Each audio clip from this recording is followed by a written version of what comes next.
Oi, meu nome é Lives e hoje, a pedido de vocês, eu vim continuar a série Uma Década, 10 Filmes. Então, como vocês já viram no vídeo passado, eu vou falar dos meus filmes favoritos dessa década. Eu queria saber também até qual década vocês gostariam que eu fizesse essa série. Tipo, eu vou ir voltando os anos, mas eu não sei em que década vocês gostariam que eu parasse. Me falem aí porque eu tenho as listas já indo até praticamente os anos 20, mas eu vou parar na década que vocês pedirem pra eu parar. Mas sem mais enrolação, vou começar aqui o Uma Década, 10 Filmes, anos 2000. O primeiro filme dessa lista é O Psicopata Americano, de 2000.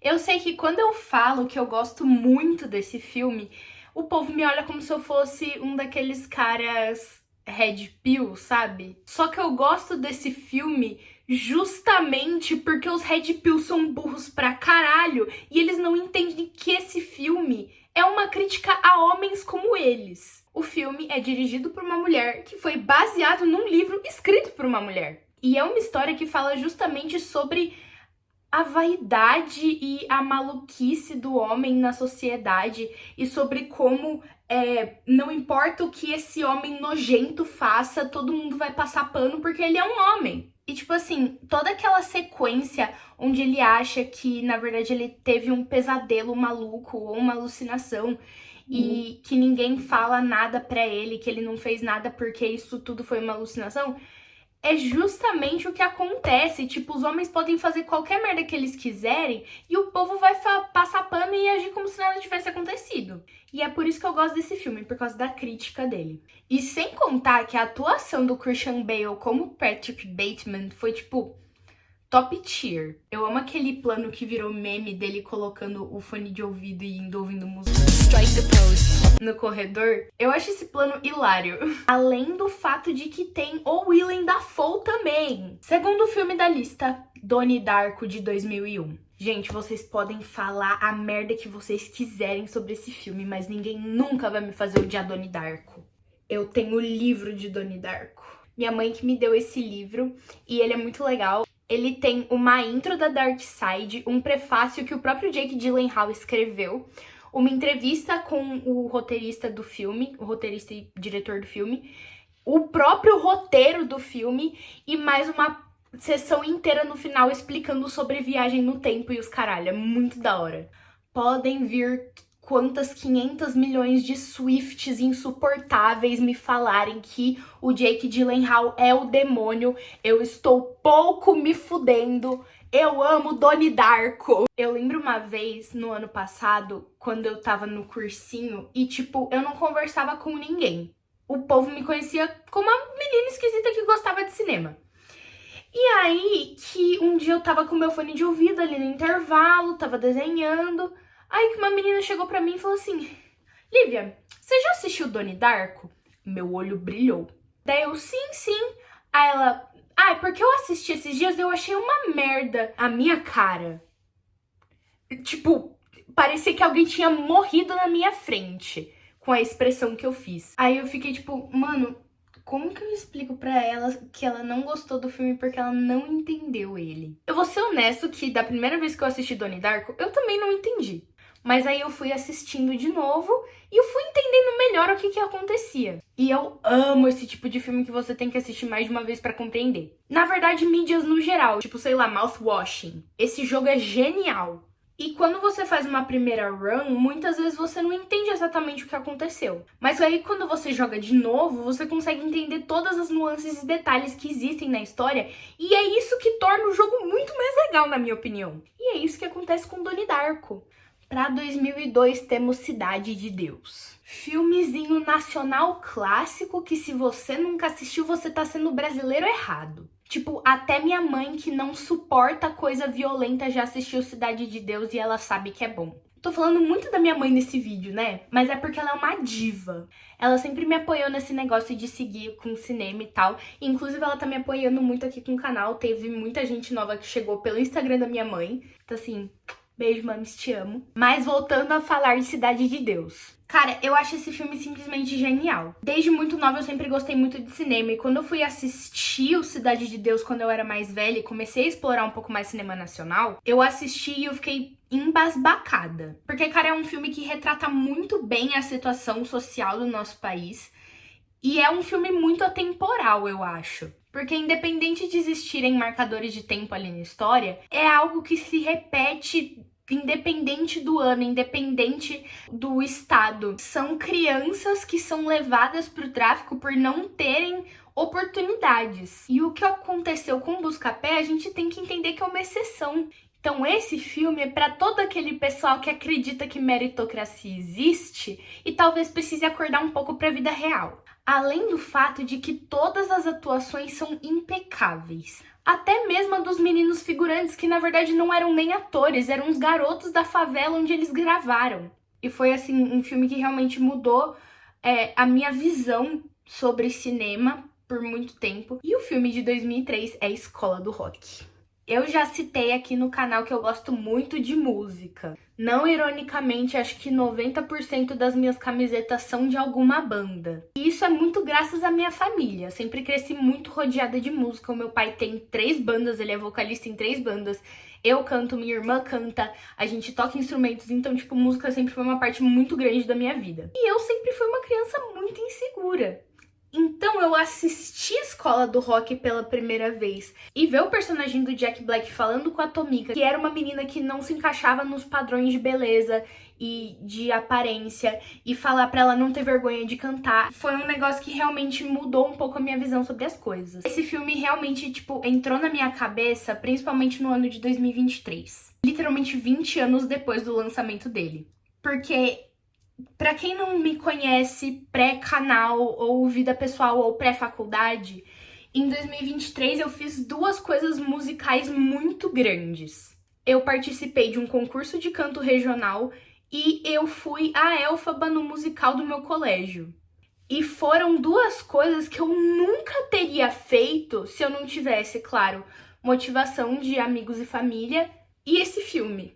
Como eu já disse, eu sempre fui uma criança muito insegura e muito tímida. Então eu não gostava de apresentar. Por mais que eu sei que a minha voz seja boa e eu goste de cantar, eu tinha muita vergonha. Mas aí, em 2023, as coisas acabaram acontecendo. Eu participei do concurso, eu ganhei o concurso. E eu literalmente fui a Elphaba, tipo assim. Então esse filme foi muito importante pra mim nessa época. E assim, tem o Jack Black. Não sei se o Jack Black foi forte na infância de vocês igual foi na minha. Mas lá em casa a gente sempre amou o Divo e sempre vai amar. A não ser que ele faça alguma merda muito grande.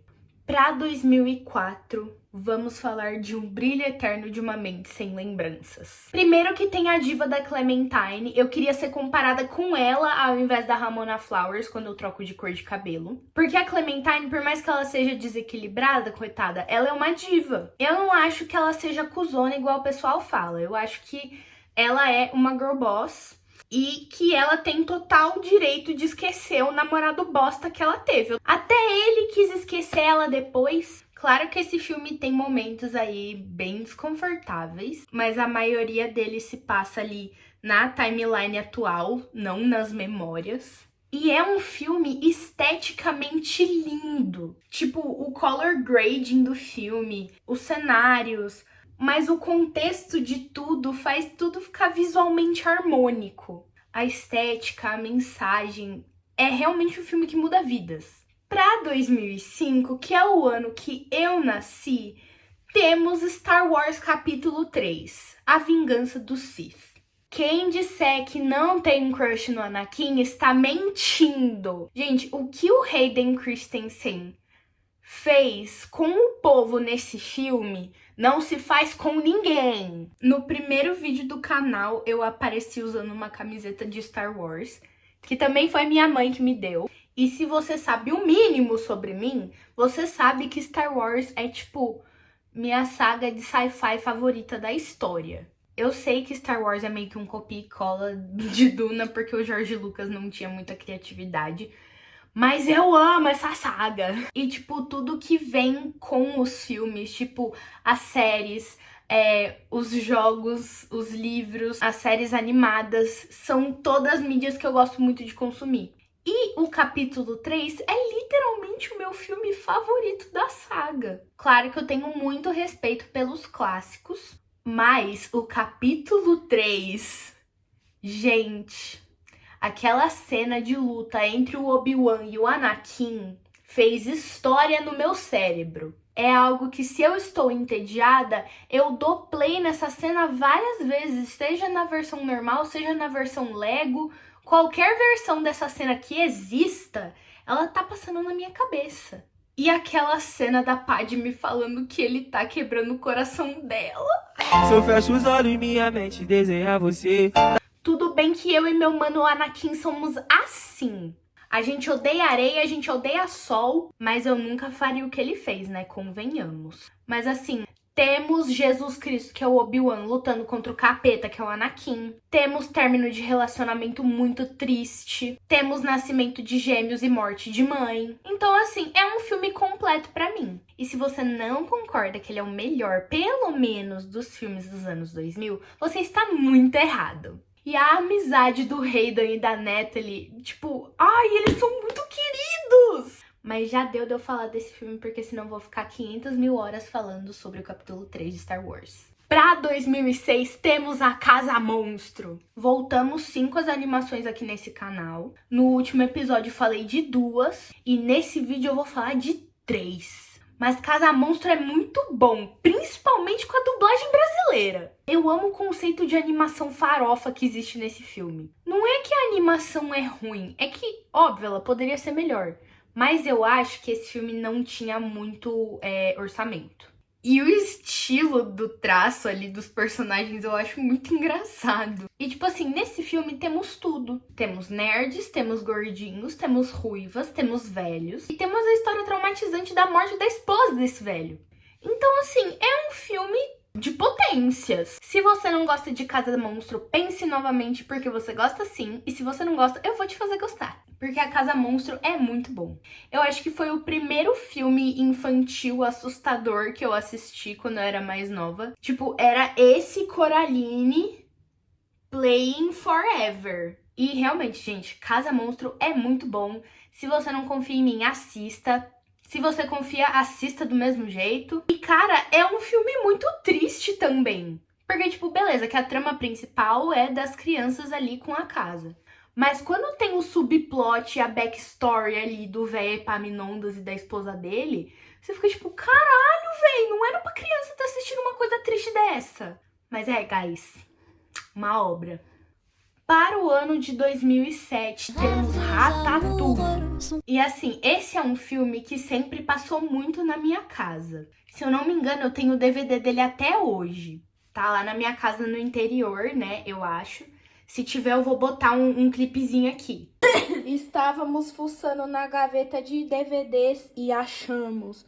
Ele tá todo fodido, mas está aqui.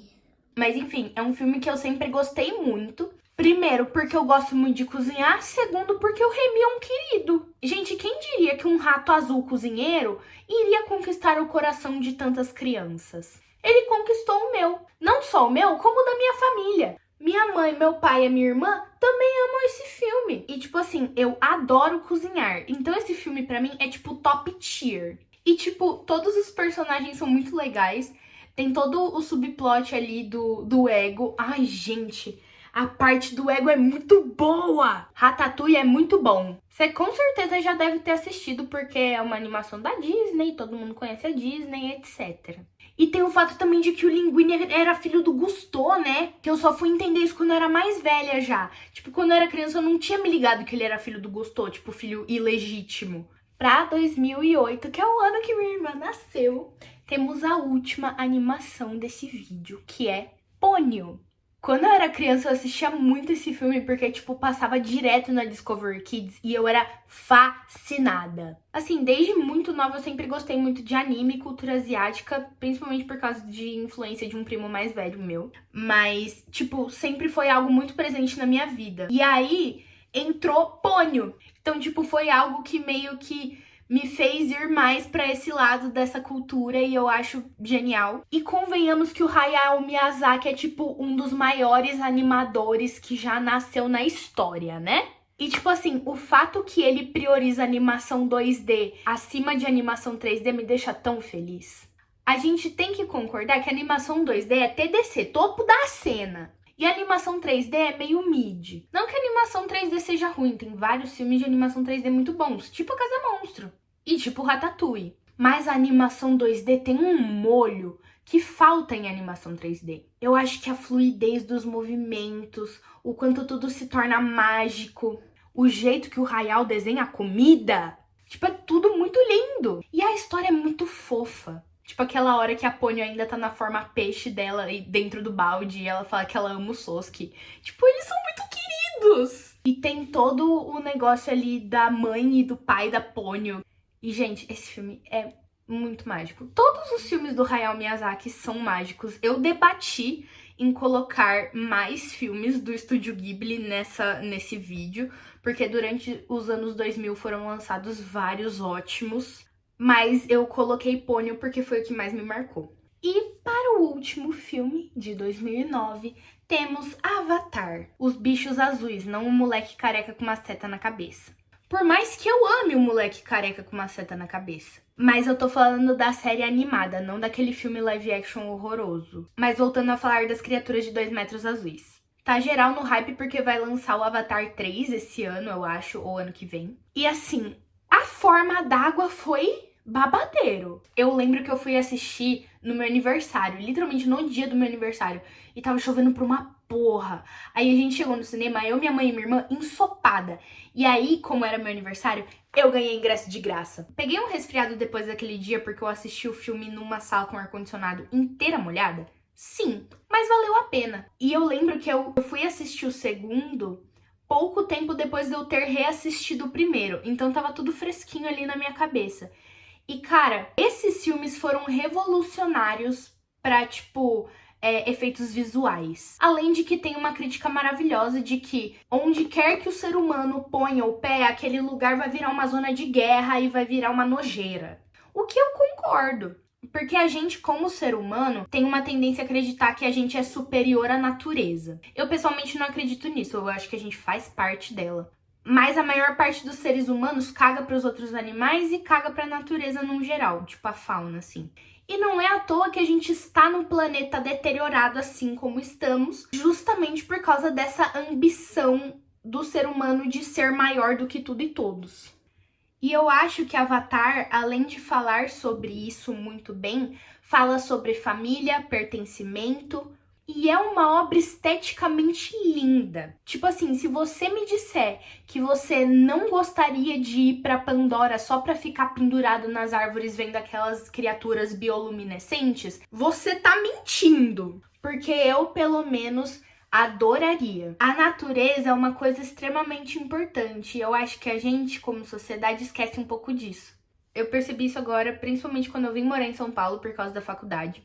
E tipo assim, é bizarra a diferença que tem daqui pra minha cidade no interior. Tipo, eu moro numa área arborizada de São Paulo. Mas não tem tanta árvore quanto tem na minha cidade, por exemplo. E o ar realmente muda. Tipo, semana passada eu tava conversando com meu pai e ele falou: ai, até que aqui tem árvore, não sei o quê. Mas faz uma diferença a quantidade. Tipo, desde que eu vim morar aqui, a qualidade da minha respiração caiu muito. Eu tô constantemente resfriada porque o clima muda do nada, não tem purificação de ar, o ar daqui é uma bosta. E não é como se a própria população ajudasse. Esses foram os 10 filmes que eu escolhi pra falar na década de 2000. Eu espero muito que vocês estejam gostando dessa série, porque é algo que eu tô me divertindo, assim. Inicialmente, meu objetivo era só trazer review aqui no canal e mais pra frente ir mudando meu conteúdo. Mas eu tô começando a ficar enjoada de fazer só review. Então me digam uma coisa. Eu tava preparando um trabalho pra uma extracurricular minha sobre canibalismo na mídia.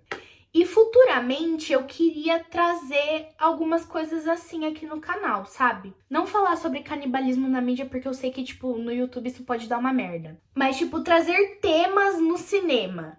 Me digam aí se vocês querem e se vocês querem, inclusive, o meu negócio do canibalismo na mídia, porque eu vou fazer, no caso, o meu trabalho vai ser um vídeo ensaio sobre esse tema, mas se vocês quiserem eu trago um negócio um pouquinho mais profundo. Mas basicamente, além disso, eu gostaria que vocês também me avisassem em que década vocês gostariam que eu parasse essa série. E você pode me falar isso aqui, tanto nos comentários quanto nas minhas redes sociais. Eu juro que eu tô tentando ser mais ativa. É que eu sou meio low profile e é meio complicado desacostumar. Por mais que eu poste as coisas mais aleatórias possíveis no meu stories. Por favor, deixem comentários e likes, porque isso me ajuda muito a impulsionar o canal. Mas eu principalmente tô fazendo esse canal porque eu gosto muito de falar sobre essas coisas e só de ter vocês me ouvindo e apoiando e compartilhando, isso me deixa muito feliz. Então é isso, até o próximo vídeo e tchau!